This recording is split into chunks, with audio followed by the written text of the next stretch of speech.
के कुछ बड़े event. Ladakh activist Sonam Wangchuk jail से रिहा हो चुके हैं। उसके बावजूद आज 16 मार्च को लद्दाख के लोग सड़कों पर उतरेंगे और पूरे लद्दाख में विरोध प्रदर्शन देखने को मिलेगा। वहीं स्पाइस जेट कंपनी ऑपरेशन वापसी के तहत 9 स्पेशल फ्लाइट्स के जरिए फुजेरा और दुबई से भारतीय लोगों को अपने देश लेकर आएगी। और मोबाइल फोन खरीदने वालों को बड़ा झटका, आज 16 मार्च से ही कई सारी कंपनियां अपने फोन के रेट्स बढ़ाने जा रही है। वन प्लस, ओप्पो समेत कई सारी कंपनियां कीमतें बढ़ाने की तैयारी कर चुकी है। और बिहार के मुख्यमंत्री नीतीश कुमार आज चुने जाएंगे राज्यसभा के सदस्य। अगले महीने वो मुख्यमंत्री पद से इस्तीफा भी दे सकते हैं, क्योंकि आज 16 मार्च को बिहार में राज्यसभा के लिए चुनाव होना है। और चुनाव से पहले बिहार विधानसभा को भी बम से उड़ाने की धमकी दी गई। वहीं खबर है उत्तर प्रदेश में आज 16 मार्च से शुरू होगी परिषदीय स्कूलों की वार्षिक परीक्षाएं। 30 मार्च को परिणाम घोषित होगा। और भारत अमेरिका व्यापार समझौते के खिलाफ आज 16 मार्च को संसद का घेराव करेगी युवा कांग्रेस। भारतीय युवा कांग्रेस की तरफ से ये घोषणा की गई है। हरियाणा राज्य समेत कई अलग अलग राज्यों के युवा आज संसद का घेराव करेंगे। वहीं उत्तराखंड के ऋषिकेश में आज 16 मार्च से अंतर्राष्ट्रीय योग महोत्सव का आयोजन शुरू होने जा रहा। और दिल्ली की मुख्यमंत्री रेखा गुप्ता आज कैबिनेट की बैठक भी करेगी।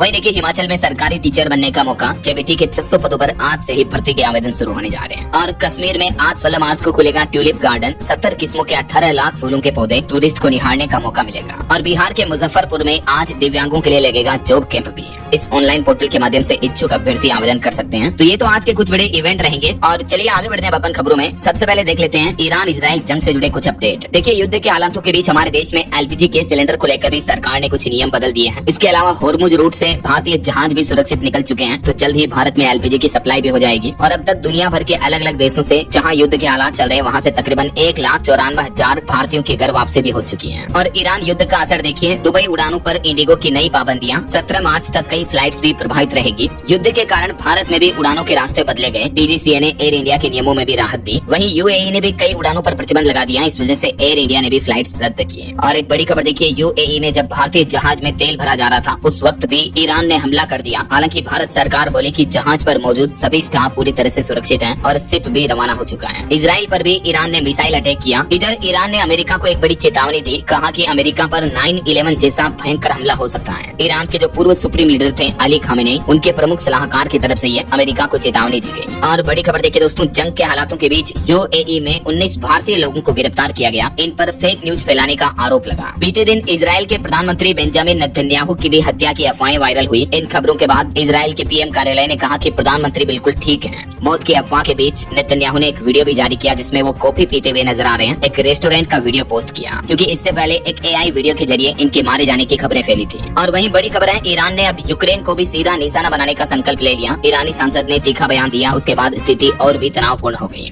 ईरान का एक और बड़ा बयान सामने आ रहा, कहा कि बिना गारंटी और हट जाने के युद्ध का अंत संभव नहीं है। नुकसान के लिए अब ईरान ने मुआवजे के भुगतान की मांग भी उठाई है। ईरान का कहना कि इन हमलों में जो हमारा नुकसान हुआ उसका हर्जाना जाना दे अमेरिका। तो मध्य पूर्व में, मिडिल ईस्ट में तनाव बढ़ता जा रहा। इस बीच लेबनान में हालात काफी गंभीर चल रहे। देखिए लेबनान में एक हेल्थ सेंटर पर हमला हुआ, जिसमें 14 और स्वास्थ्य कर्मियों की मौत हो गई। और लेबनान की तो ये भावुक कर देने वाली खबर देखिए, जंग की वजह से 2 लाख बच्चे बेघर हो गए। कई बच्चे सड़कों पर सो रहे, सड़कों पर रहने को मजबूर हैं। दुबई में भी पर्यटकों की कमी देखने को मिली। होटल, रेस्तरां, कैफे वगैरह में कुर्सियां भी खाली पड़ी हैं। और इन युद्ध के हालातों के बीच हमारे देश में भी एलपीजी गैस सिलेंडर का क्राइसिस देखने को मिल रहा। देखिए बीते दिन भी सिलेंडर के लिए राजस्थान, बिहार समेत कई राज्यों में जाम लगा। देश भर में सुबह से लाइनें लग रही हैं। कई जगहों पर तो 950 रुपए वाला घरेलू गैस सिलेंडर ब्लैक में 3,500 रुपए में मिल रहा है। एलपीजी संकट के कारण गैस सिलेंडर की कालाबाजारी भी बढ़ गई है। अमेरिका, इजराइल और ईरान जंग की वजह से देश में यह एलपीजी संकट बढ़ गया है। मध्य प्रदेश, उत्तर प्रदेश, पंजाब, हरियाणा, चंडीगढ़, राजस्थान समेत कई राज्यों में सुबह से ही लाइनें देखने को मिल रही है। ऐसे में इन सिलेंडर के संकट के हालातों के बीच सरकार ने कुछ नए नियम भी लागू कर दिए हैं एलपीजी रसोई गैस की सप्लाई को लेकर। एक तो अब घर में जिन लोगों के पास पीएनजी पाइप गैस कनेक्शन है, वो एलपीजी सिलेंडर नहीं रख पाएंगे, ना ही खरीद पाएंगे। जिनके पास पीएनजी कनेक्शन एक्टिव है, वे अब अपने एलपीजी सिलेंडर की रिफिलिंग यानी बुकिंग भी नहीं करा सकेंगे। और सरकार का कहना है कि जिनके पास दोनों सुविधाएं हैं, आपके पास एलपीजी पीएनजी दोनों कनेक्शन है, तो इस समय आप अपने एलपीजी कनेक्शन को तुरंत विभाग को सरेंडर कर दें। और पीएनजी वाले उपभोक्ता तो अब नए घरेलू एलपीजी कनेक्शन के लिए आवेदन भी नहीं कर पाएंगे। और सरकार ने ये भी कहा कि जो लोग कनेक्शन को सरेंडर नहीं करेंगे, उन पर कानूनी कार्रवाई भी की जाएगी। इसके अलावा हाल ही में सरकार ने एलपीजी सिलेंडर बुकिंग के नियमों में भी 3 बार बदलाव कर दिया है। पहले घरेलू एलपीजी बुकिंग के लिए लॉक इन पीरियड जो 21 दिन था, उसको बढ़ाकर शहरी इलाकों में 25 दिन कर दिया। और ग्रामीण क्षेत्रों में तो अभी एक सिलेंडर लेने के बाद आप 45 दिन बाद दूसरा सिलेंडर बुक कर पाएंगे। केंद्र सरकार की तरफ से ये बुकिंग के नियमों में भी हाल ही में बदलाव किया गया है। ये यूपी में भी गैस की किल्लत की कुछ तस्वीरें आप देख सकते हैं। और भी अलग अलग राज्यों में गैस सिलेंडर की किल्लत देखने को मिल रही है। इस बीच बड़ी खबर आ रही कि भारत से 45,000 टन डीजल खरीदेगा बांग्लादेश। फ्रेंडशिप पाइपलाइन से अगले महीने अप्रैल तक ये सप्लाई होगी। ईद से पहले ईंधन की किल्लत खत्म होगी बांग्लादेश में भी।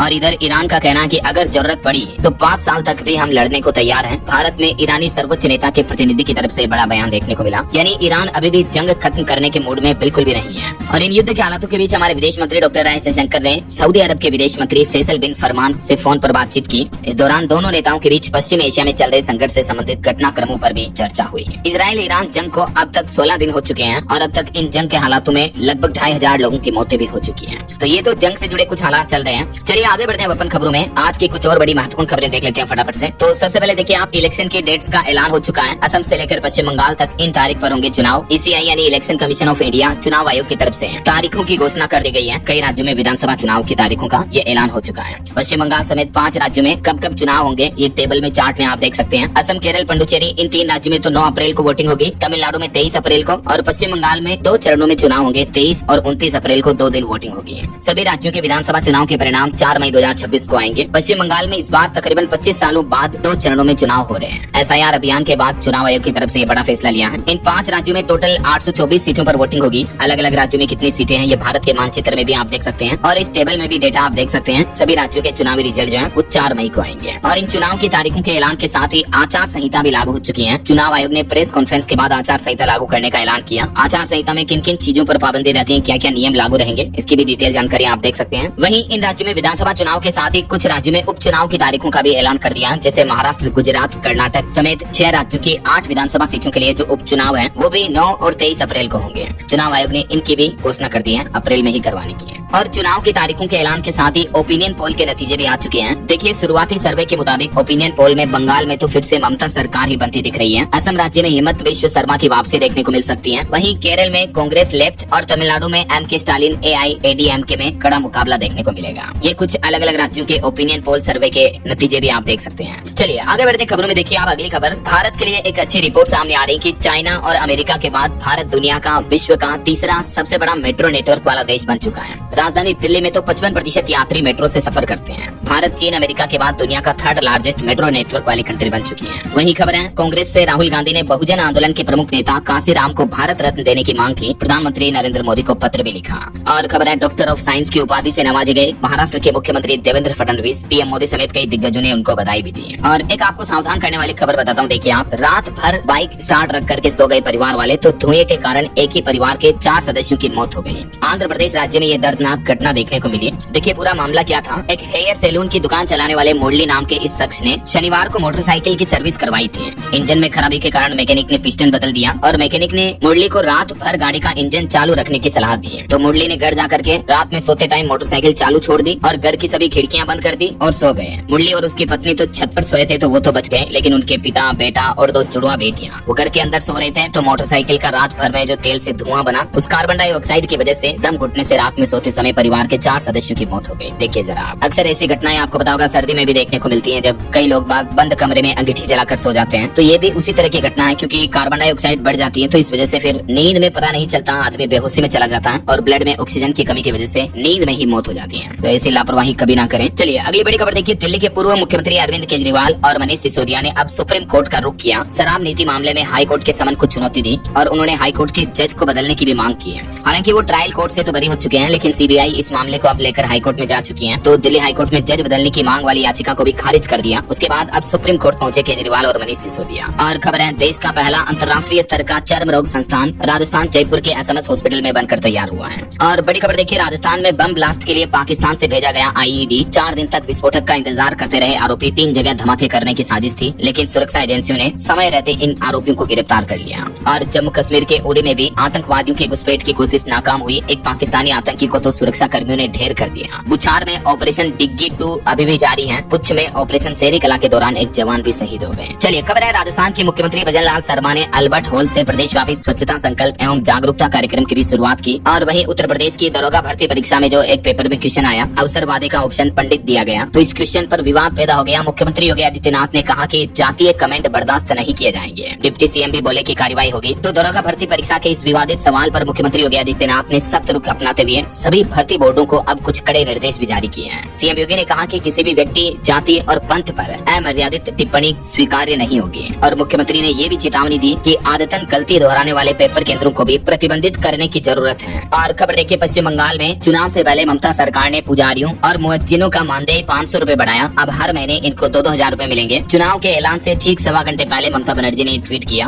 और बंगाल में ये इनका वेतन बढ़ाने की घोषणा की। वहीं बंगाल में एसआईआर अभियान पर भी खबर आ रही कि भाषा, समय और दबाव में फंसे अधिकारी, क्योंकि समय कम है, लाखों फाइलें हैं, राज्य के 550 और उड़ीसा झारखंड के 200 अधिकारी काम में जुटे हैं बंगाल में एसआईआर प्रक्रिया को कंप्लीट करने में। और इधर उड़ीसा में भी राज्यसभा चुनाव पर खबर आ रही कि भाजपा ने उड़ीसा से 82 विधायक पारादीप भेजे। कांग्रेस के 8 एमएलए बेंगलुरु में रुके हुए हैं। राज्य की 4 सीटों पर आज 16 मार्च को वोटिंग होनी है। और एक अनोखी खबर देखिए दोस्तों, समंदर का खारा पानी भी अब पी सकेंगे। लक्षद्वीप में बन रहा है इसका विशेष प्लांट, जो कि 1000 मीटर गहराई से पानी लाकर पीने लायक बनाएगा और 24 घंटे बिजली भी मिलेगी। क्योंकि लक्षद्वीप जैसे चारों ओर समुद्र से घिरे द्वीपों की सबसे बड़ी चुनौती होती है पीने का मीठा पानी और सस्ती ऊर्जा। तो अब इसके लिए लक्षद्वीप में ही ये आधुनिक टेक्नोलॉजी वाला प्लांट इंस्टॉल किया जाएगा। और भारत के लिए गर्व की बात देखिए, कपूरथला के विक्की देओल ने बनाया वर्ल्ड रिकॉर्ड। हवा में लोहे की रोड पर 40 सेकंड में अंगूठों के सहारे 64 पुशअप्स लगाए और इसके साथ ही उन्होंने अपना ही पुराना रिकॉर्ड तोड़कर ये नया इतिहास रच दिया है। मैंने कांग्रेट्स इनको। वहीं भावुक करने वाली खबर देखिए दोस्तों, दिल्ली एम्स में इच्छा मृत्यु की प्रक्रिया शुरू हुई। पहले दिन हरीश के हटाए खाने और सांस लेने के पाइप, डॉक्टरों ने नजर बनाए रखे हुए हैं। इच्छा मृत्यु से पहले इन्हीं चंद लाइनों के साथ इनकी इच्छा मृत्यु की यात्रा शुरू की गई। सबको माफ करते हुए, सबसे माफी मांगते हुए जाओ हरीश। चलिए खेल जगत से खबर है, आरसीबी के तेज गेंदबाज यश दयाल ने शादी की। पत्नी श्वेता पुंडेर कंटेंट क्रिएटर हैं। और वहीं गिल और मंदाना बीसीसीआई इंटरनेशनल क्रिकेटर चुने गए। बॉलीवुड से खबर देखिए, 200 हिंदू बेटियों ने मुफ्त में देखी द केरला स्टोरी 2 फिल्म और ये फिल्म देखकर भावुक हो गई। उत्तर प्रदेश रामपुर में ये फिल्म दिखाई गई बेटियों को। वहीं फिल्म धुरंधर 2 ने भी रिलीज से पहले ही 27 करोड़ रुपए कमा लिए। बाहुबली 2 और स्त्री 2 को भी पीछे छोड़ा। 19 मार्च को ये फिल्म रिलीज हो रही है। और आपके हेल्थ को लेकर एक जरूरत की खबर देखिए, आजकल युवाओं में हाई ब्लड प्रेशर का खतरा बढ़ता जा रहा है। हालिया वैज्ञानिकों ने रिसर्च में पाया कि इन 9 आदतों की वजह से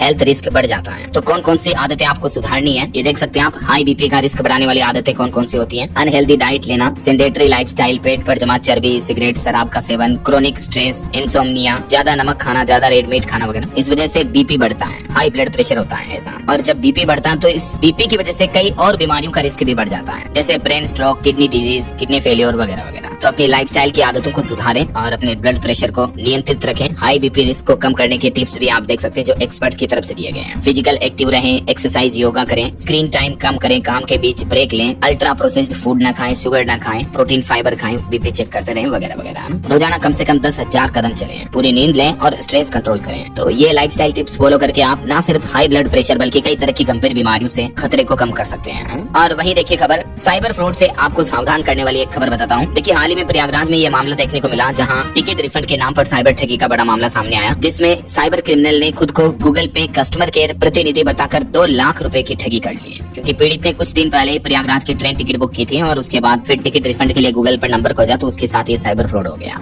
ऐसे में ये स्टेप्स आप देख सकते हैं कि आखिर टिकट रिफंड स्कैम कैसे होता है। जब अपन गूगल पर नंबर खोजते हैं तो फर्जी कस्टमर केयर के नंबर मिल जाते हैं और वो फिर यूजर को फंसाते हैं, क्योंकि अक्सर यूजर टिकट के नाम पर ये 6 कॉमन गलतियां कर देते हैं, जिसमें सबसे बड़ी मिस्टेक है अनजान लिंक पर क्लिक करना या एपीके फाइल डाउनलोड करना। जैसे आप एपीके फाइल डाउनलोड करते हो, साइबर फ्रॉड करने वाले का आधा काम तुरंत हो जाता है। अगर गलती से आपने एपीके फाइल डाउनलोड कर ली तो आप इन स्टेप्स को फॉलो करें ताकि आप सेफ रह पाएं। बाकी टिकट रिफंड स्कैम से कैसे बच सकते हैं, गूगल पर किसी भी कंपनी के कस्टमर केयर के नंबर सर्च ना करें, आधिकारिक ऐप या वेबसाइट यूज करें, एपीके फाइल डाउनलोड ना करें, अनजान लिंक्स वगैरह पर क्लिक ना करें, है ना। चलिए पेंशन पर बड़ी खबर आ रही दोस्तों, नहीं बढ़ेगी पेंशन। 22 लाख पेंशनर्स को बड़ा झटका दिया। केंद्र सरकार ने सहायता राशि बढ़ाने से इनकार कर दिया। नीति आयोग की सिफारिश के बावजूद पेंशन में बढ़ोतरी नहीं होगी। मध्य प्रदेश के तकरीबन 22.5 लाख बुजुर्ग, विधवा और दिव्यांग पेंशनर्स के लिए दिल्ली से ये निराशाजनक खबर आई है, क्योंकि ग्रामीण विकास मंत्रालय ने राज्यसभा में स्पष्ट कर दिया है कि राष्ट्रीय सामाजिक सहायता कार्यक्रम NSAP के तहत दी जाने वाली पेंशन राशि में बढ़ोतरी करने का फिलहाल कोई प्रस्ताव नहीं है। तो केंद्र सरकार के इस फैसले का सीधा असर उन लाखों लोगों पर पड़ेगा जो महंगाई के इस दौर में आर्थिक मदद बढ़ने की उम्मीद लगाए बैठे थे। और हाल ही में तो आपको पता होगा दिल्ली के जंतर मंतर वगैरह पर पेंशन को लेकर विरोध प्रदर्शन भी हुआ था, लेकिन केंद्र सरकार ने तो साफ साफ मना कर दिया। मध्य प्रदेश समेत किसी भी राज्य में फिलहाल पेंशन वगैरह में बढ़ोतरी का कोई प्लान नहीं है ऐसा। और रेलवे की एक नई प्लानिंग देखिए, रेलवे अब आसमान से करेगा बिजली लाइनों की निगरानी। रायपुर मंडल से इसकी शुरुआत होने जा रही है। AI ड्रोन की एंट्री हुई, बड़े ब्रेकडाउन का खतरा कम होगा और छोटे फॉल्ट भी जल्दी कैच होंगे। देश में ट्रेनों की सुरक्षित और बिना रुकावट संचालन के लिए रेलवे अब ये नई तकनीक का सहारा ले रहा है। ये देख सकते हैं आप कैसे रेलवे की मदद करेगा AI ड्रोन नई टेक्नोलॉजी के माध्यम से। बहरहाल अभी तो अपन कुछ और महत्वपूर्ण और काम की खबरें देखेंगे दोस्तों, लेकिन फिलहाल वक्त हो चला है आज के ताजा मौसम समाचार जानने का। और हाँ, एक छोटी सी रिक्वेस्ट आपसे ये है कि अगर आप DLS न्यूज चैनल से अभी तक भी जुड़े नहीं हो तो जुड़ जाइए, चैनल को सब्सक्राइब करके बेल आइकन जरूर दबा दीजिए और इस वीडियो पर एक लाइक और शेयर भी कर देना, ताकि आपको रोजाना की ताजा खबरें, महत्वपूर्ण मुख्य समाचार, काम के न्यूज अपडेट सबसे पहले आपके मोबाइल पर मिलते रहेंगे। चलिए बिना टाइम वेस्ट किए सीधा आगे बढ़ते हैं मौसम अपडेट में। देखिए उत्तराखंड, केदारनाथ, पिथौरागढ़ में बर्फबारी देखने को मिल रही है। नैनीताल में ओले भी गिरे। मध्य प्रदेश में तापमान 40 डिग्री के पार चल रहा। यूपी के 35 और राजस्थान के भी 10 जिलों में आंधी बारिश की संभावना है। देश के कई राज्यों में मौसम अभी भी बदला हुआ है। कुछ अलग अलग राज्यों के मौसम की स्थितियां देखिए आप। उत्तर प्रदेश में चेतावनी, आज भी यूपी के 17 जिलों में ओले गिर सकते हैं। मेरठ, गाजियाबाद समेत 15 शहरों में बारिश भी हुई। बीते दिन भी 2 लोगों की मौत हो गई खराब मौसम की स्थितियों में। हालांकि इधर मध्य प्रदेश में तेज गर्मी पड़ रही है, इस वजह से हीट स्ट्रोक का खतरा बढ़ा। नर्मदापुर में तो तीसरे दिन भी तीव्र लू का असर दिख रहा है। राजस्थान के भी कई जिलों में बारिश और ओले गिरे। पारा लुढ़का। आज भी राजस्थान के 10 जिलों में आंधी बरसात का अलर्ट है। 2 दिन बाद फिर बदलेगा मौसम। पहाड़ी राज्य उत्तराखंड के तो 8 जिलों में बारिश और 2 जिलों में बर्फबारी की चेतावनी है। नैनीताल में ओले भी गिरे। 5 शहरों में ऑरेंज अलर्ट भी जारी किया मौसम विभाग ने। और हिमाचल में भी देखिए आप, मनाली में 1000 गाड़ियां फंस गई। बर्फबारी की वजह से जनजीवन अस्त व्यस्त हो गया। मनाली में अचानक बर्फबारी हुई, इस वजह से अटल टनल में तकरीबन हजारों वाहन फंस गए। वहीं इधर उड़ीसा के मयूरभंज में चक्रवाती तूफान का कहर देखने को मिला। 2 लोगों की मौत हो गई, 5 घायल हो गए, 200 से ज्यादा घर भी तबाह हो गए। ये भयंकर चक्रवाती तूफान प्रकोप मचा रहा उड़ीसा में। इधर झारखंड के भी 17 जिलों में आज 16 मार्च को तेज हवा, बारिश वगैरह वज्रपात की संभावना रहेगी। बाकी और भी 2 दिन 16-17 मार्च को अगले 2 दिन मौसम का हाल क्या रहेगा देख सकते हैं आप स्क्रीन पर डिटेल। हीट वेव की चेतावनी अभी केवल महाराष्ट्र राज्य में है, बाकी पहाड़ी राज्यों में बारिश और ओले का अलर्ट है। और उत्तरी भारत और पूर्वी भारत के अधिकतर राज्यों में बारिश और बिजली की भी चेतावनी है अगले 2 दिन। ओके, और चलिए मौसम के बाद आगे बढ़ते खबरों में कुछ मार्केट अपडेट्स पर नजर डाल लेते हैं। देखिए बीते कुछ दिनों से जो शेयर मार्केट में भारी गिरावट देखने को मिल रही है, इस डर से विदेशी निवेशकों ने पिछले 15 दिन में भारतीय शेयर बाजार से 52,704 करोड़ रुपए निकाले। वजह ईरान जंग से कच्चा तेल $100 और रुपया 92 के स्तर के पार पहुंच गया है। ये वजह की एफपीआईज लगातार बिकवाली कर रहे हैं इंडियन स्टॉक मार्केट में। और इन्हीं गिरावट की वजह से भारत की टॉप 10 कंपनियों की वैल्यू 4.5 लाख करोड़ रुपए घटी है बीते एक सप्ताह के दौरान ही। वहीं खबर है अडानी पावर को महाराष्ट्र की सरकारी वितरण कंपनी से 1600 मेगावाट बिजली आपूर्ति का अनुबंध पत्र मिला। और निवेशकों के लिए खबर है आईपीओ के पब्लिक शेयर होल्डिंग नियमों में भी सेबी ने बदलाव किया। मिनिमम लिमिट 5% से घटाकर 2.5% कर दिया। इससे जियो एनएससी जैसे शेयरों की लिस्टिंग आसान होगी। वैसे आज 16 मार्च को भी एग्रो केमिकल कंपनी का आईपीओ खुलने जा रहा, तो आप निवेश कर सकते हैं। ओके, और चलिए आगे बढ़ते खबरों में। देखिए बड़ी खबर, शिरडी में साईं ट्रस्ट 200 किलो गैस रोजाना बचा रहा, क्योंकि सोलर सिस्टम से यहाँ रोजाना 40,000 श्रद्धालुओं का खाना बन रहा है। ईरान इजराइल संघर्ष की वजह से जहाँ गैस सिलेंडर की कमी है, इस बीच शिरडी साईं बाबा संस्थान ने ये अनोखी पहल की है, जो कि वाकई में तारीफ के काबिल है। और दिल्ली एनसीआर में भी अब लकड़ी और कोयले जला करके भी खाना बना सकेंगे। सरकार से परमिशन मिल चुकी है एलपीजी संकट के बीच, वरना इतने दिन प्रदूषण की वजह से इन चीजों पर पाबंदी थी। और वहीं देखिए आरएसएस के जनरल सेक्रेटरी दत्तात्रेय का कहना है कि ईरान युद्ध पर भारत का स्टैंड सही है। संघ चाहता है कि दुनिया में शांति हो। भारतीयता हिंदुत्व मानसिकता नहीं जीवन शैली है। इधर सरकार का कहना है कि देश में पेट्रोल डीजल की कोई कमी नहीं है, इसलिए घबराकर खरीदारी न करें। पश्चिम एशिया में बढ़ते तनाव के बीच भारत सरकार ने देश में ईंधन की स्थिति पर भी ये अपडेट दिया है। और कुछ बड़ी दुर्घटनाओं की खबरें देखिए दोस्तों। बिहार में जयमाला देखने के लिए उमड़ी भीड़, लेकिन अचानक भरभरा कर छत का छज्जा गिर गया। 2 लोगों की मौत हो गई, कई लोग घायल हो गए। औरंगाबाद की यह घटना है। और यूपी में एक भीषण सड़क हादसा भी हो गया। नोएडा से सिलेंडर लेने गाँव आ रहे 2 बाइक सवार समेत 3 लोगों की मौत हो गई। चलिए खबर है राजस्थान के चित्तौड़गढ़ में उत्तर प्रदेश के मुख्यमंत्री योगी आदित्यनाथ ने जौहर वीरांगनाओं को नमन किया। जालोर में बोले कि राष्ट्र प्रथम फिर हम।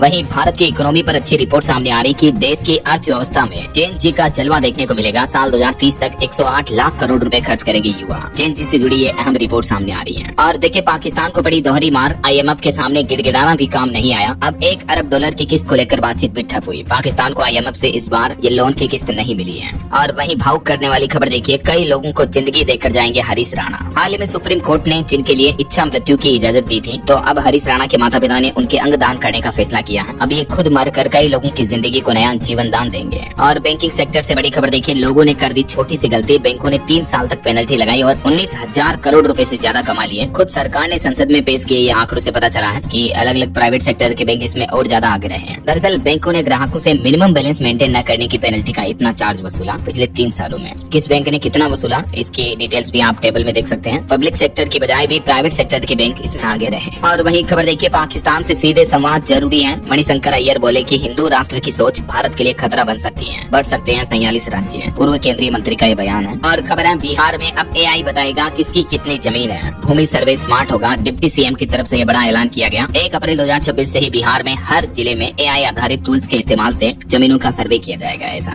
और निवेशकों के लिए बड़ी अच्छी खबर देखिए, सोना खरीदने के लिए अब लाखों रुपए नहीं चाहिए, बल्कि एनएससी खास सुविधा शुरू करने जा रहा। आज 16 मार्च से ही 10 ग्राम सोने की ट्रेडिंग की सुविधा शुरू करने जा रहा भारतीय स्टॉक मार्केट एक्सचेंज, जो नेशनल स्टॉक एक्सचेंज है एनएससी, वो तो अब आप गोल्ड में भी ऑफिशियली ट्रेडिंग कर पाएंगे। वहीं भारत के लिए एक अच्छी रिपोर्ट आने की, दुनिया भर में चमकी भारत की ज्वेलरी। बीते महीने फरवरी में भारत में निर्मित रत्न और आभूषण निर्यात 3.86% तक बढ़ा है। ये आंकड़े भी आप देख सकते हैं एक्सपोर्ट्स के। चलिए बड़ी अच्छी खबर देखिए, अरावली की पहाड़ियों की परिभाषा फिर से तय होगी। कमेटी के नामों को केंद्र सरकार ने मंजूरी दी। सुप्रीम कोर्ट में भी हलफनामा दायर किया गया। वहीं खबर है राजधानी दिल्ली में बनेगा सुपर मेडिकल हब। जीटीबी समेत 3 बड़े अस्पतालों का विलय होगा। एम्स जैसी सुविधाएं भी मिलेगी। दिल्ली की मुख्यमंत्री रेखा गुप्ता सरकार ने यह बड़ी घोषणाएं की है। और वहीं पश्चिम बंगाल में विधानसभा चुनाव से पहले ममता बनर्जी सरकार सरकार ने बड़ा ऐलान किया, सरकारी कर्मचारियों को मार्च से मिलेगा बकाया महंगाई भत्ता। मध्य प्रदेश के मुख्यमंत्री डॉक्टर मोहन यादव आज प्रधानमंत्री नरेंद्र मोदी से मुलाकात करेंगे। एमपी भोपाल में भगवा यात्रा भी निकली है। वहीं भारत के लिए एक बड़े गर्व की बात देखिए, Time magazine world's greatest places में भारत के 4 स्थान शामिल हुए हैं, जो पर्यटकों को लुभा रहे हैं। जोधपुरी स्ट्रॉबेरी खेत समेत भारत के कई स्थानों को ये बड़ी उपलब्धि मिली है। और खबर देखिए, बॉलीवुड एक्ट्रेस एकता कपूर का कहना है कि वो लॉन्च करेगी हुनर प्लेटफॉर्म, जहां कलाकारों को नया मंच मिलेगा, एक्टर्स और क्रिएटर्स को बेहतर मौके मिलेंगे। चलिए खबर देखिए, हिमाचल प्रदेश में अब पशु मित्र भर्ती के नियम बदल दिए हैं सरकार ने। 25 किलो बोरी उठाने के बजाय अब लगानी होगी लंबी दौड़।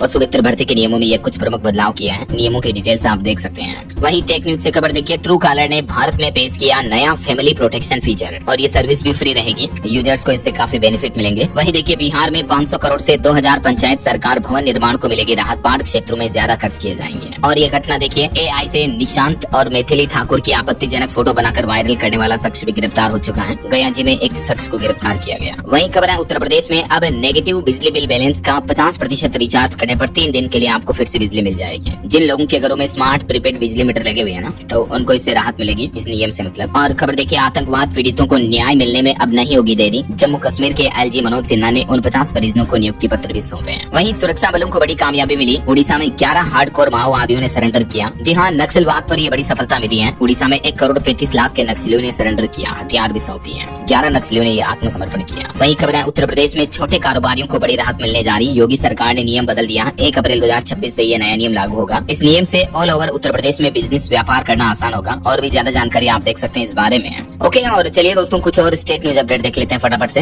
देखिए, राजस्थान के पाली की ये बड़ी दुखद घटना, मकान में आग लगी, जिंदा जले रिटायर्ड टीचर। हालांकि इन्होंने अपने परिवार को तो बचा लिया, लेकिन खुद को नहीं बचा सके। वहीं मध्य प्रदेश में टीईटी लागू करने के विरोध में कई जिलों में शिक्षकों ने रैली निकाली। 2009 से पहले नियुक्ति वालों पर नियम थोपने का आरोप भी लगाया। और उत्तर प्रदेश में देखिए, देहदान अभियान अब हाईटेक हुआ। विधानसभा अध्यक्ष ने देहदान.com नाम से एक नए ऑनलाइन पोर्टल का लोकार्पण भी किया। और ये एक बड़ी शर्मनाक घटना देखिए, हरियाणा के करनाल का मामला है। 15 साल की लड़की ने बच्चे को जन्म दिया। खुद उसी लड़की के चाचा ने लड़की के साथ रेप किया था। पेट में दर्द होने के बाद मां को बताया। आरोपी गिरफ्तार हो चुका हालांकि। लेकिन हैरानी की बात तो ये देखिए कि अभी लड़की की उम्र कितनी है, मात्र 15 साल। समाज में ऐसे गिनोने लोग भी मौजूद रहते हैं जो घर में ही लड़कियों को असुरक्षित महसूस करवाते हैं। देखिए जरा, ऐसे अपराधियों को क्या सजा मिलनी चाहिए? आपकी राय कमेंट में बताइएगा जरूर। और हरियाणा सरकार ने एक नई पहल की है। बेटियों की शादी पर पहले अब गैस सिलेंडर मिलेंगे। सरकार ने कमेटी बनाई, गैस का स्टॉक भी देखेगी। चलिए कुछ एजुकेशनल अपडेट्स देख लेते हैं फटाफट से। देखिए, उत्तर प्रदेश एसआई भर्ती पेपर लीक मामले पर 1400 युवाओं से जुड़े टेलीग्राम चैनल मनी ट्रेल से गैंग तक पहुंचने की तैयारी कर रही है यूपी सरकार, यूपी पुलिस। वहीं कुछ इस सप्ताह की टॉप गवर्नमेंट जॉब्स देखिए आप। पुलिस विभाग में 3298 पदों पर भर्ती निकली है। आईडीबीआई बैंक में 1300 वैकेंसी चल रही है। इस सप्ताह टोटल 7000 से भी ज्यादा वैकेंसी निकली है। कुछ और अलग अलग रिक्रूटमेंट्स की डिटेल्स आप देख सकते हैं स्क्रीन पर। और गवर्नमेंट जॉब्स पर एक और अपडेट है। रेलवे में भी 2801 पदों पर भर्ती निकली हुई है, जिसमें आवेदन करने की लास्ट डेट 11 अप्रैल है। 12 मार्च से इसमें आवेदन शुरू हो चुके हैं। अप्रेंटिस की वैकेंसी है। ओके, और चलिए अंत में आज के राशिफल पर नजर डाल लेते हैं। देखिए, मिथुन राशि वालों की इनकम बढ़ेगी। धनु राशि वाले लोगों को तरक्की और ट्रांसफर की खबर भी मिल सकती है।